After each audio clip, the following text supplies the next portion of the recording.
are Locked On Packers, your daily Green Bay Packers podcast. Part of the Locked On Podcast Network, your team every day.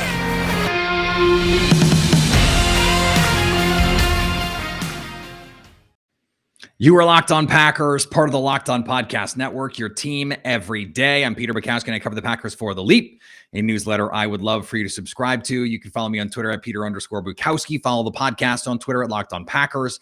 Like us on Facebook. Subscribe to the podcast, iTunes, Spotify, Google Podcasts, wherever you find podcasts, you will find Locked On Packers, the #1 Packers podcast on the internet, and the show for fans who know what happened. They want to know why and how. Crossover Thursday with Matt Dery from Locked On Lions coming up in just a second. Thanks to everyone who makes Locked On Packers their first listen of the day. Big news on the injury front. Well, the practice front on Wednesday. Josh Myers returned to practice, opening up his 3-week window. He can return anytime in the next 3 weeks, but they have until January 26th to get him out on the field. Big move for him. Lucas Patrick is a quality, solid center. He is not the pass protector or the people mover that Josh Myers is at center. Inside, you'd like to get a little bit more push there. David Bakhtiari practiced, or was an estimated participant, but he practiced. And Jair Alexander is on the COVID list. Would have practiced presumably, but didn't. These are important moves for the Green Bay Packers to get healthy. Will they play this week? That is still very much TBD. I would be surprised, especially on Josh Myers, if he were going to go out there. This is the first time he's practiced in months. David Bakhtiari at least got some work in, and then had the setback, and then now was back, and then this back and forth with him. But he's gotten some work out there. I think on short notice, you might feel a little bit better about him going out there and getting a chance to get on the field. All right. We have plenty to get to with our crossover, and this doesn't mean as much for the Packers as it does for the Lions. So we are going to spend most of our day on the crossover, and we will get to that in just a second. But before we do, today's episode is brought to you by BetOnline. BetOnline would like to wish you a happy new betting year as we continue to march into the playoffs and beyond. BetOnline remains your #1 spot for all your sports wagering action for 2022. New year and a new updated desktop and mobile website. To sign up today and get a 50% welcome bonus on your first deposit, just use the promo code Locked On to get started. From football, basketball, hockey, boxing, UFC, down to your favorite Las Vegas casino games, don't wait to take advantage of all the amazing offers for 2022. BetOnline, the fastest and easiest way to bet on all your favorite sports. BetOnline, where the game starts. It's a Week 18 crossover edition. Locked On Packers, Locked On Lions. I'm Peter Bukowski with Matt Dery from Locked On Lions. And Matt, this is a game that, in terms of, don't tell Matt LaFleur this because he pushed back on this idea, but it doesn't mean anything on paper. There's still something to be gained here, something to be learned theoretically, right? Sell this. Pete, I love talking to you, buddy. Happy New Year. You too, man. Let's go, baby. Lions Packers. Why is it that every year Lions Packers is Week 18 and the game means nothing? This is getting boring. Let's talk about Hub Arkish or bums or vaccines. Come on. Plenty of juicy stuff to get to. You've been on the kneecap biting train. There's like one person left on it. That's Peter Bukowski. I tell people all the time. But I don't know what to say. I mean, this is sort of it is weird. Like, are the Packers gonna play their starters? Like, what's that? Why would they possibly do that? I guess they think it's about sharpness. They think it's about keeping the momentum up and the rhythm up. I don't really know what to say about that. I get it to a certain degree. I think Matt LaFleur is building a we need to stay sharp sort of mentality. I think that's born out of some issues coming out of bye weeks in the past. But I think the players want to play. 3 weeks off is a long time. And I also think it's a big part of, David Bakhtiari practiced on Wednesday. Josh Myers practiced on Wednesday. Jair Alexander would have practiced if he weren't in COVID protocols. I think they want to get those guys back and see them in a regular season game before the playoffs get started. For the Lions, they have actual evaluations to do for some of these guys moving forward. What is the situation at quarterback? Who are we going to see? Is it going to be the Tim Boyle laser show? Is it going to be Jared Goff? What's the situation there? Well, first of all, who was it? It was Tom Silverstein and one other Green Bay writer. And I don't want to just start a bash session here, but they were the ones that were tweeting when Tim Boyle signed with the Lions. Oh, he's going to push Goff. Ryan Wood. He's terrible. What are these guys talking about? The laser show.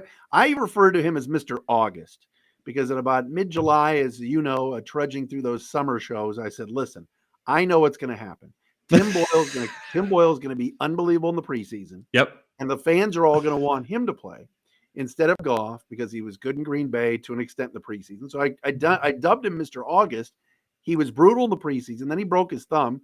Then he comes back and they have to rush him into a start against the Browns where, he maybe threw a 5-yard pass as the deepest ball of the day.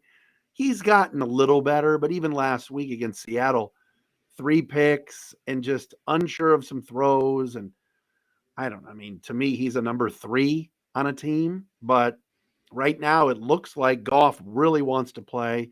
They're taking it easy with him, but if I had to guess here as we record on a Wednesday into Thursday, I would think that Goff will give it a go. And I think the Lions want to win.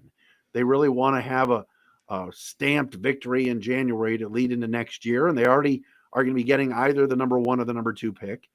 And so they're at least locked into top 2.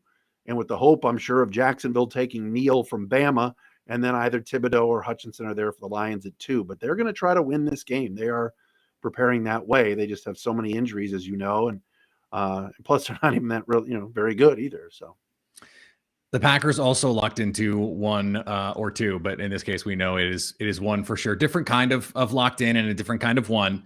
I had Daniela Bruce from Locked On Now on yesterday, and when we were talking about hope and Dan Campbell, I did say kneecap biting, but you're addicted.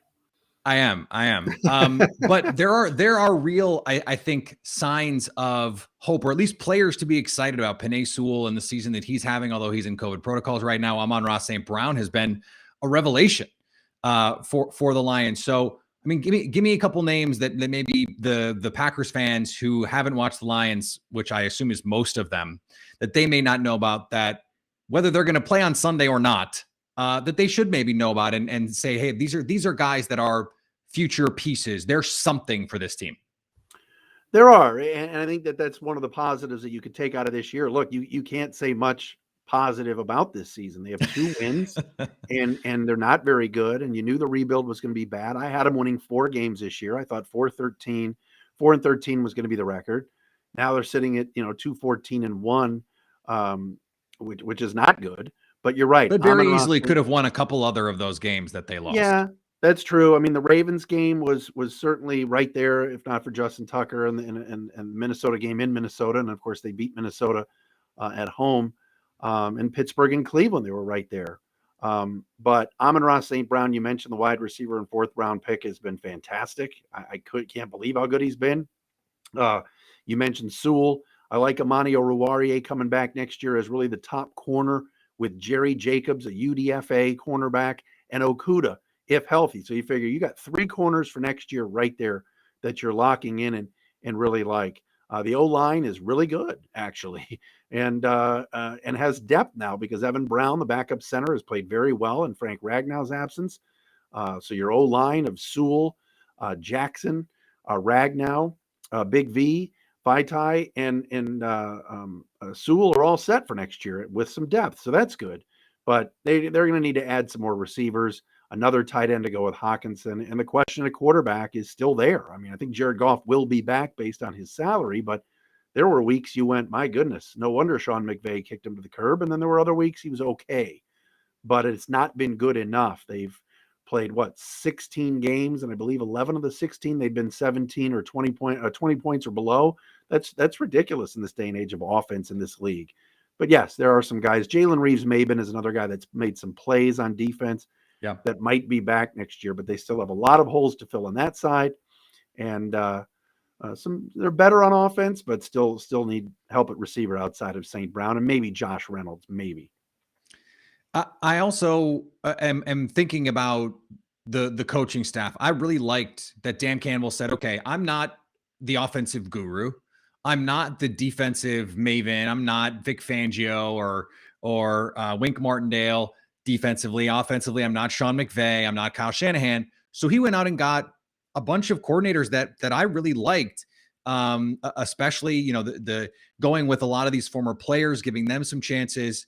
It seems like he's building a culture there. And usually when we hear that, that's when I go, I don't know how this is going to go, because culture only gets you so far. You still need to be able to call plays. You still need to be able to make in-game adjustments, all that stuff.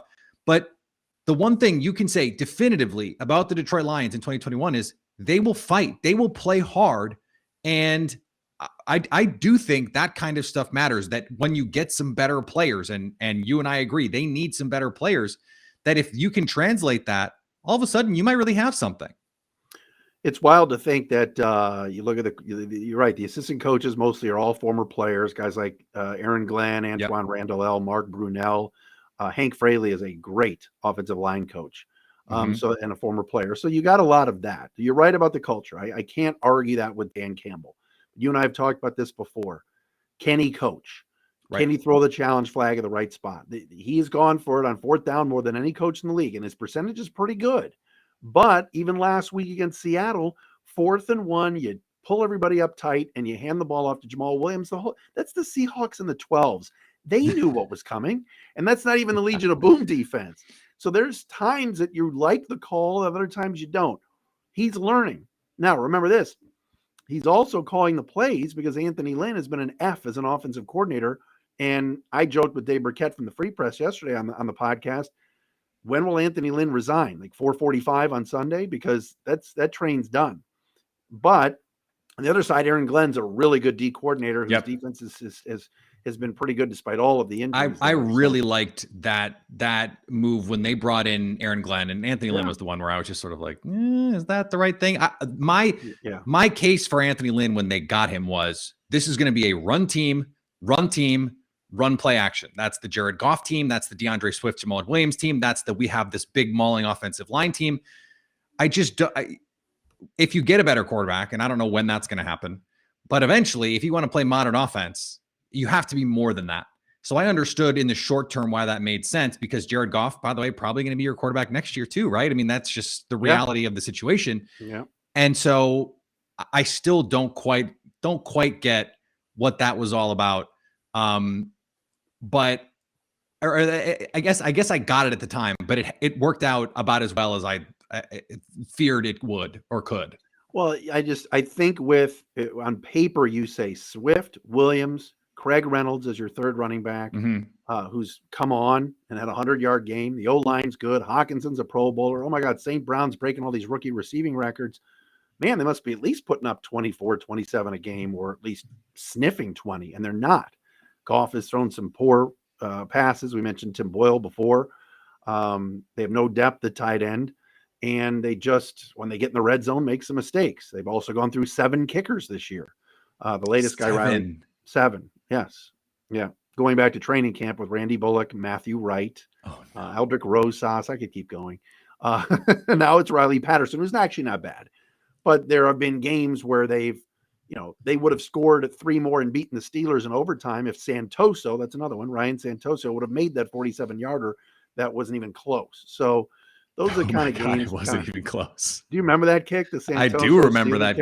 I had forgotten it until now, and then now I remember it. Yes. It doesn't get any better. And Austin Seibert. So now I mentioned them all, but next year they have to be better. And if you could throw a big playmaking receiver like a Jamison Williams or somebody from the draft in there on the opposite side of St. Brown, or even on the same side in the slot, and maybe Josh Reynolds is the third guy. You get Cephas back. It's not horrible. But they're going to need better play at the quarterback position. I mean, you no one knows better than you. I mean, you're seeing the best of the best right now, and Goff is very, very average to below average most weeks. Great guy, great leader, has played hurt, but doesn't make enough throws.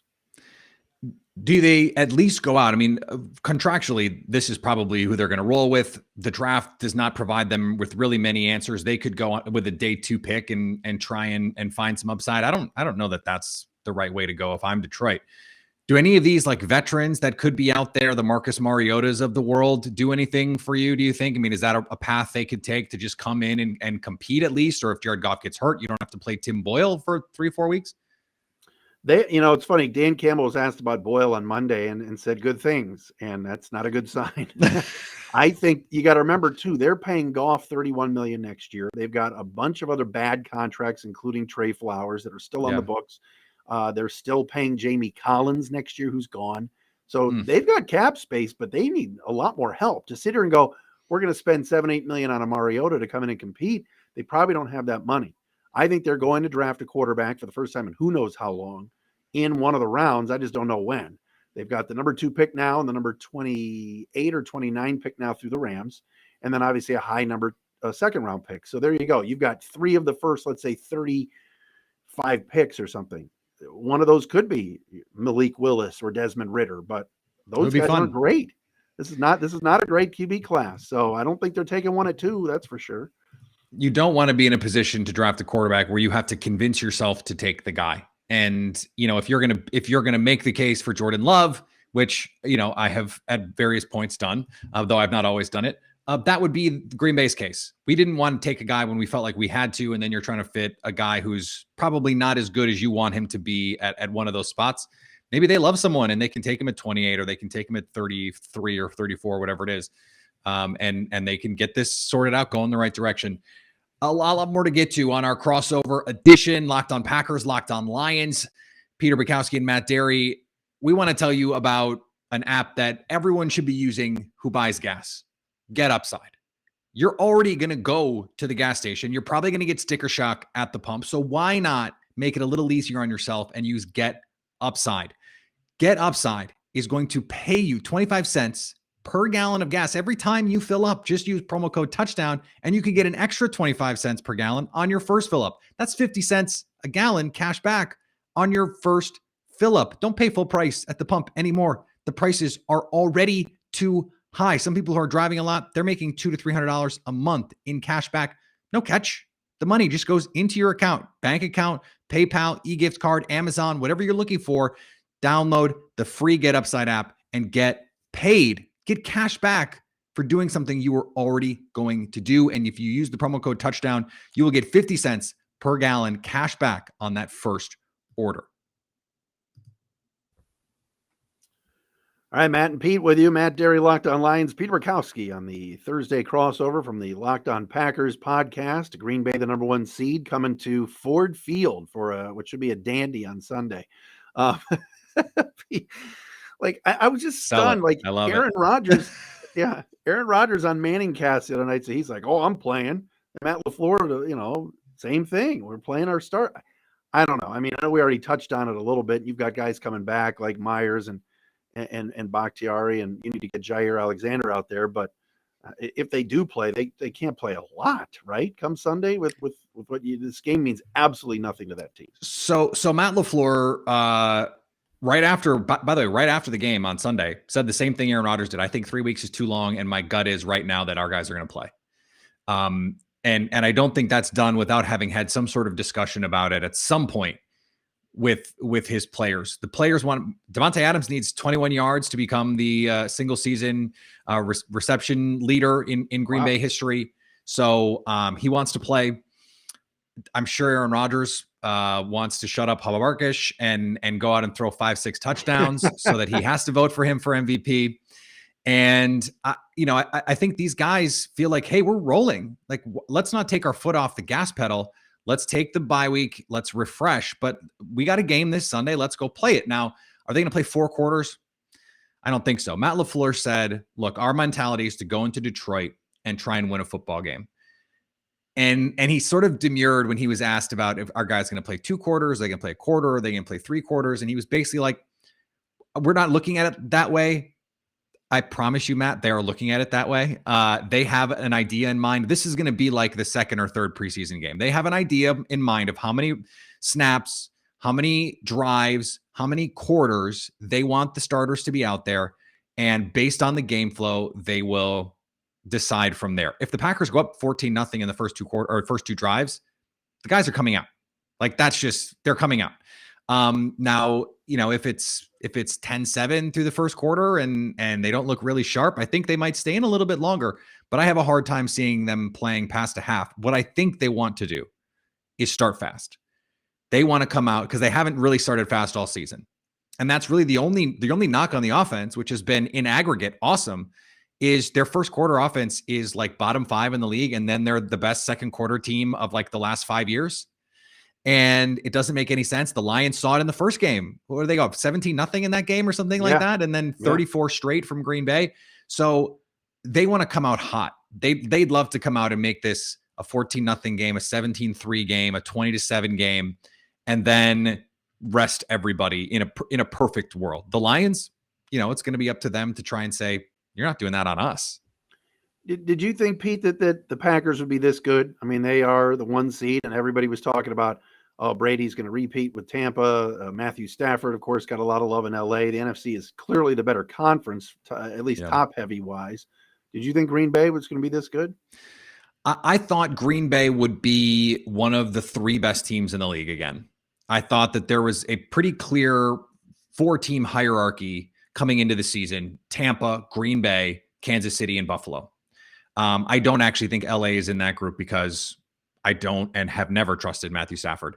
And you and I can disagree on that, and that's fine if we do. No. I'm actually with you on it, but Lions fans, they'll see your Twitter, so that's all right. They've already seen the tweets. And Rams fans are already mad. They're like, you tweet more about the Rams and the Packers, and I'm like, you might want to check the timeline. But so what I didn't expect was for some of these players who've stepped up, guys like Devondre Campbell out of nowhere. I mean, he was a journeyman. He's on his 3rd team in 3 years and has come out and been a Pro Bowl caliber player at inside linebacker. And he was, I thought, the biggest Pro Bowl snub. I mean, Pro Football Focus has had him as a top 5 graded linebacker all year. Rasul Douglas, I think since he came to Green Bay, is a top 10 corner by PFF. He's been great. A handful of pick sixes saved their game in Arizona. That is the kind of thing that you just can't predict. And you would be dumb to predict. Oh yeah, so here's what the Packers are going to do. They're going to pluck a guy off a practice squad who's going to become a top 15 corner in the league for the remainder of the season. And they're going to pay $2 million for a journeyman linebacker, and he's going to turn into a top 10 linebacker in the league. No, if you predicted that, you would be an idiot. But in this case, you'd be right. So I didn't see that coming. What I also am surprised by is the offensive line. If you'd told me at the beginning of the season, David Bakhtiari would not play 1 snap until week 18, and might not even play week 18, that Elton Jenkins would play, what did he play, 6 games this year, 8 games, that Josh Myers would miss more than half the season, that Jair Alexander would miss more than half the season, that Zadarius Smith would miss essentially the entire season, and that they would be 14-3 or 13-4 and the number 1 seed in the NFC? Hell no, Matt. Hell no. And so who's the left tackle now? It's the 3rd. Josh Nijman, their third stringer. He's been great. He's been really good. Who would have thought? Like, it's just one of those things. Those things I think were very unpredictable. And it's why I think the Packers are so scary, because they're the best team in the league without David Bakhtiari, without Jair Alexander. And now Josh Myers is coming back and Randall Cobb is coming back. Like, they could be really, really scary here in January. All right, take me through Sunday, because let's say Rodgers plays a little bit, they put up some points, and they pull these guys out of there. And again, Lions fans are going, the diehards that are going to go to try to see them win. I did watch Jordan Love, obviously, the other night in prime time against the Vikings. That poor Kellen Mond kid. But like, Jordan Love if he plays a lot, what do you expect? I mean, is he gotten any better? Because I can't tell. That is the hard thing to tell. Has he gotten better?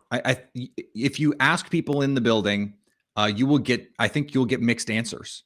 And I've talked to people in and outside the building, talked to people who've talked to people, and it's one of those weird things where it's a little bit of a Rorschach test. He's certainly gotten better, and I think most people will say he's gotten better. It's the degree to which he's gotten better.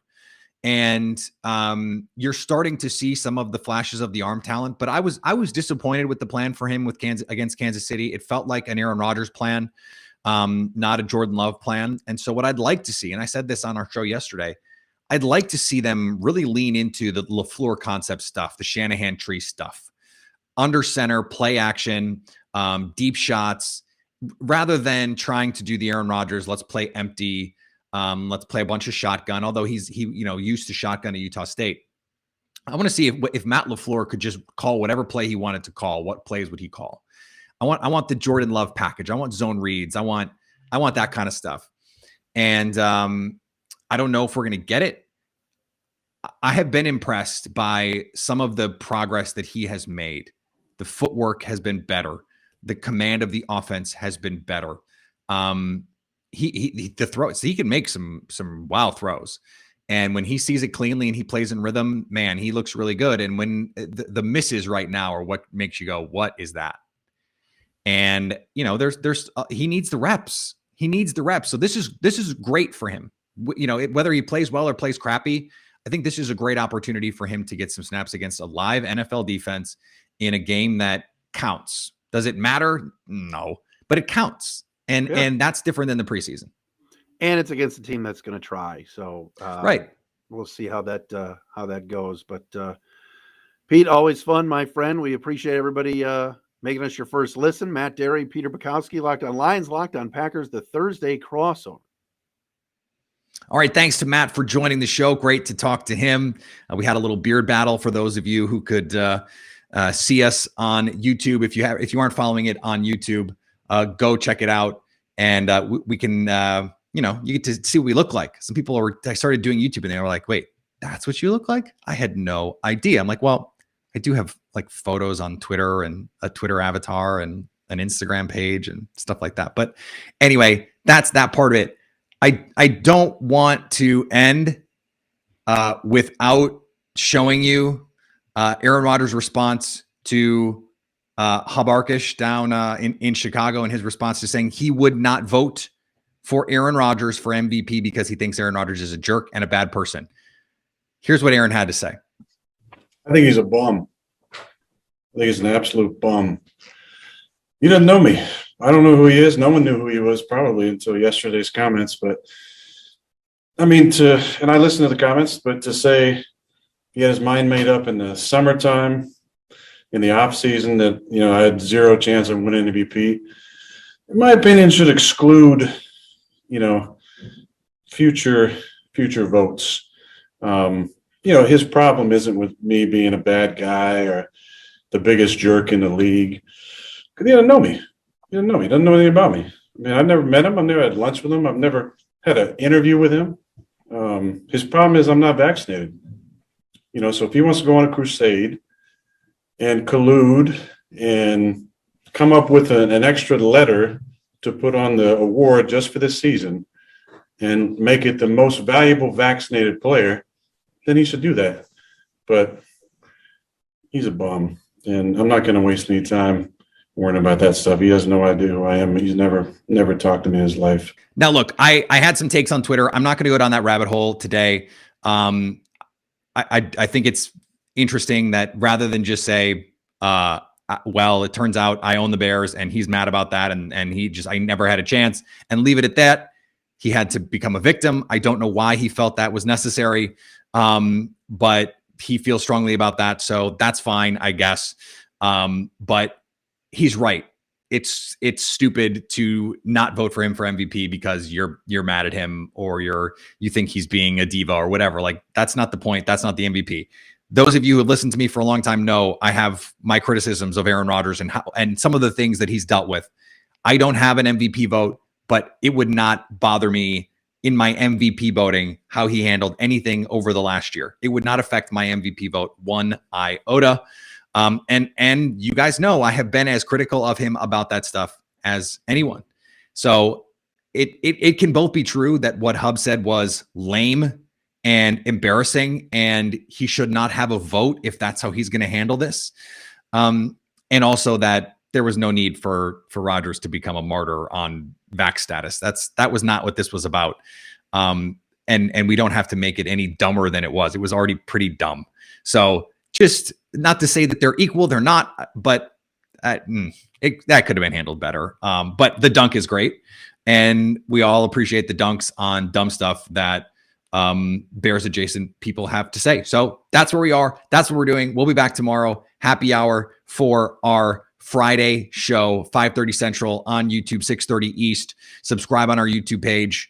Follow me on Twitter, Peter_Bukowski. Follow the podcast on Twitter, Locked On Packers. Like us on Facebook. Subscribe to the podcast, iTunes, Spotify, Google Podcasts, wherever you find podcasts. You will find Locked On Packers. And anytime you want to hit us up on the Locked On Packers fan hotline, you can do that, 920-341-3775 to stay Locked On Packers.